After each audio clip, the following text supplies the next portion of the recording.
Adrienn Major, founder of global production house Pod London. Welcome to Cannes. Thank How you. has your Cannes week been so far? Oh, extremely hot. No, really? Good news, right? Extremely hot. But yeah, it's just started because I arrived last night, so this is my official first full day exploring it all, taking it all in, and yeah, getting tucked in the session. Yeah, so what sort of sessions have you been sort of feeling out, and what sort of themes and trends are you seeing emerging from what you've seen so far? I've been to a few very interesting ones with some of the brands from Canva and Uber, and yeah, the trends I'm kind of seeing is lots of brands are now saying they are doing more and more in-house, and that's also the trend that we're seeing on our side. Right. But I never really heard them openly talk about it, so it's very exciting. So is this the beginning of a trend towards in-housing, or? No, I don't think so. It's been going on, I think, for a while with advertising shifting, but I feel like more they're embracing it now, which is nice to hear. One of the other big themes generally here at Cannes this week is, of course, the dreaded two-letter acronym Yes. AI, Yes. artificial intelligence. How does that fit into what you guys are doing at Pod London? So yeah, it fits in because obviously we've been pushing and investing into it for actually 5 years now. So I feel like we are quite early adapters. And I feel like every year the AI chat is getting more and more. So obviously this year, kind of like last year, there isn't a talk without those two words. And yeah, it's good to hear what people are doing, how people are approaching AI.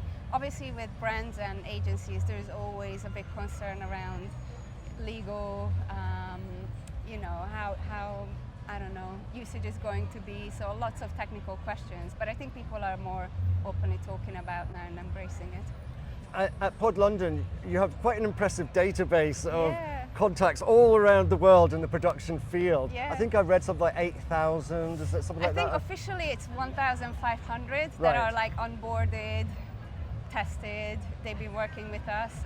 Obviously the database itself is bigger, but they're not all been onboarded yet. Yeah, and so, and what other things are happening there? I mean, how are you expanding that? Yeah, so it's very exciting because talent is global now, and anyone can work from anywhere. So it's something that is a very exciting and big selling point for us, that we can bring in specialists from all over the world. We can bring in, very specific styles of artistry. We can bring in different languages. And yeah, it's been growing because client wants more, global content. So those specialist skills do come handy. And tell me if I'm wrong, but does that also mean you have a deeper cultural reach as well? Exactly. So culture is very important with content because, you can sense check whether it resonates. You can sense check whether the copy is right, not just translations wise, but is it right for the audience? Are they going to understand what they mean? Yeah, and I mean, it's quite a big event to come to. Is it still worthwhile coming to Cannes Lions, or? 100%, yeah. Really? Yeah. I always say this because it's the only place I think where you get to meet decision makers.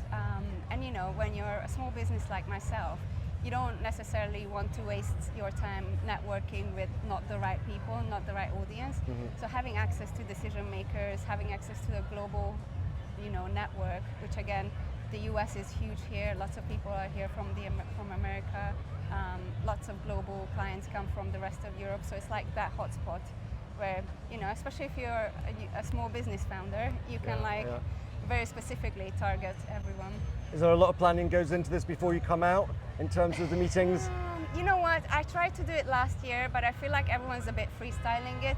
So I think what the best way to do is like know who's here and like keep in touch on WhatsApp and like see where people are and be like, hey, do you want to grab a coffee? And So keep it open and flexible. Yeah.